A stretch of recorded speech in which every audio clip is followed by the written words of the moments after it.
Monster Energy FIM Speedway World Cup final was delayed by a day, but my word, it was worth the wait.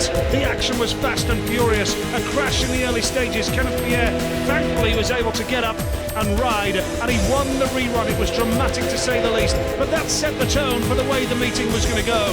Referee had to be kept on his toes, had to make some tough decisions along the way, but Denmark somehow, some way, still managed to stay ahead of their rivals. But at one stage, three nations were locked in the battle for the Ove Fundin Trophy.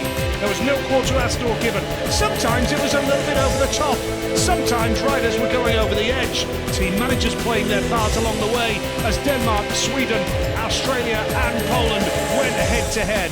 There was a subplot as well, with a battle for the bronze medal as the meeting developed. It ended up being a shootout between Denmark and Sweden for the Ove Fundin Trophy, and then Poland and Australia for the bronze. When Matsianowski came off, that was an opportunity for Australia to pounce. Peter Kilderman, magnificent in the World Cup final with 4 wins from his 5 rides, went right down to the wire, and Kenneth Pierre packed up.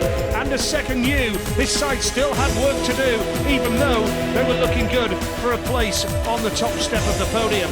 Then Freddie Lindgren came through. He was magnificent for Sweden. Then this dramatic situation. Niels Christian Iversen disqualified for causing the stoppage of Heat 20.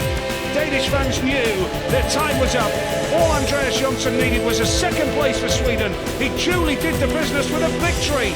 And after a decade of dominance between Denmark and the Poles, it's Team Sweden who celebrate victory and the Ove Fundin Trophy, named after the Swedish legend, multi-world champion.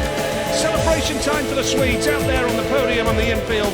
AJ the hero, and the celebrations, the champagne field for all the Swedish side. It's Team Sweden who win the Ove Fundin Trophy.